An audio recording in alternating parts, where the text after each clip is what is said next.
Assalamualaikum warahmatullahi wabarakatuh.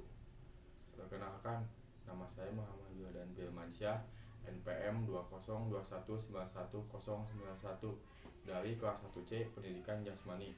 Di sini saya akan menjelaskan tentang konsep pembelajaran dan belajar dari perkembangan peserta didik. Konsep belajar. Belajar adalah kegiatan yang berproses dan merupakan unsur yang sangat fundamental dalam penyelenggaraan setiap jenis dan jenjang pendidikan. Belajar merupakan suatu proses. Proses belajar ditandai dengan adanya perubahan pada perilaku individu, tetapi tidak semua perubahan pada perilaku individu terjadi karena belajar. Oleh karenanya, pemahaman yang benar mengenai arti belajar dengan segala aspek, bentuk, dan manifestasinya mutlak diperlukan oleh para pendidik, khususnya para guru. Kekeliruan atau ketidaklengkapan persepsi terhadap proses belajar dan hal-hal yang berkaitan dengannya mungkin akan mengakibatkan kurang bermutunya hasil pembelajaran yang dicapai peserta didik.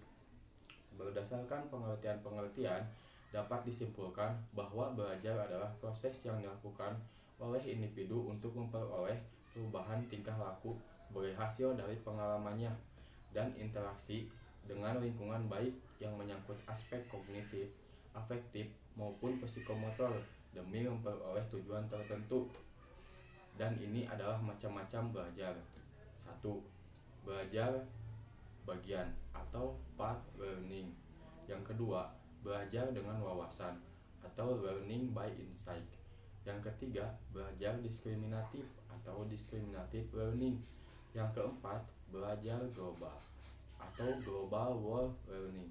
Yang kelima, belajar insidental atau incidental learning. Yang keenam, instrumental belajar atau instrumental learning.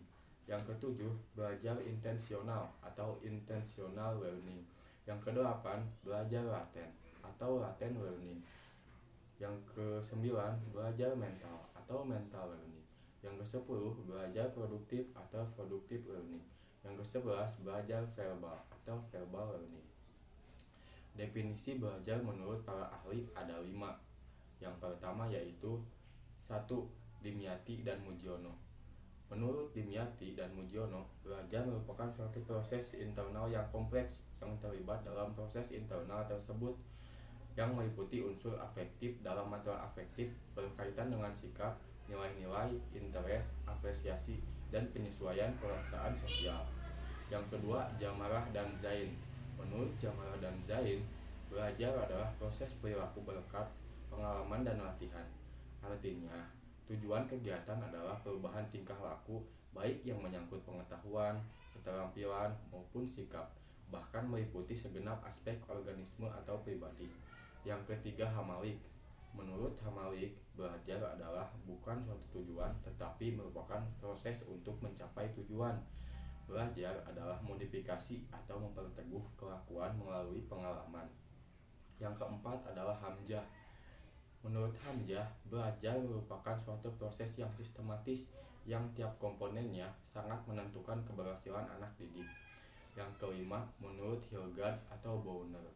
Menurutnya, belajar sebagai suatu proses yang mana suatu kegiatan berasal atau berubah lewat reaksi dari suatu situasi yang dihadapi dengan karakteristik dan perubahan-perubahan aktivitas. Tidak dapat dijelaskan dengan dasar kecenderungan-kecenderungan, reaksi asli, kematangan, atau perubahan-perubahan sementara dari organisme. Prinsip belajar.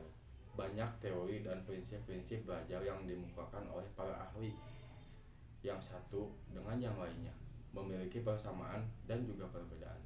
Dari berbagai prinsip belajar tersebut, terdapat beberapa prinsip yang relatif berlaku umum yang dapat kita pakai sebagai dasar dalam upaya pembelajaran, baik bagi siswa maupun untuk dewasa, yang perlu meningkatkan upaya belajarnya, maupun bagi guru dalam upaya meningkatkan keterampilan mengajarnya.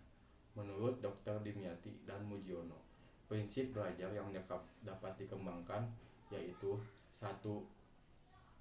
Perhatian dan motivasi. Yang kedua, keaktifan. Yang ketiga, keterlibatan langsung atau berpengalaman. Yang keempat, pengulangan. Yang kelima, tantangan. Dan yang keenam, balikan dan penguatan. Yang ketujuh, perbedaan individual. Demikian salah satu prinsip belajar.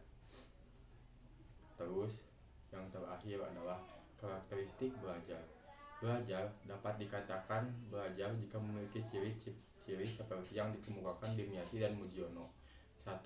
Unsur pelaku, siswa yang bertindak belajar atau pembelajar. Yang kedua, unsur tujuan, memperoleh hasil dan pengalaman hidup.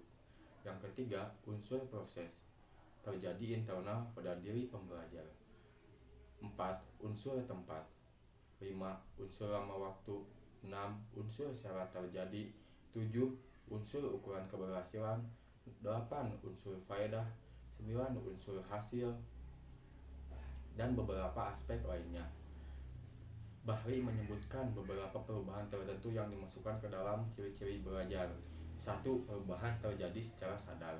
Yang kedua, perubahan dalam belajar bersifat fungsional.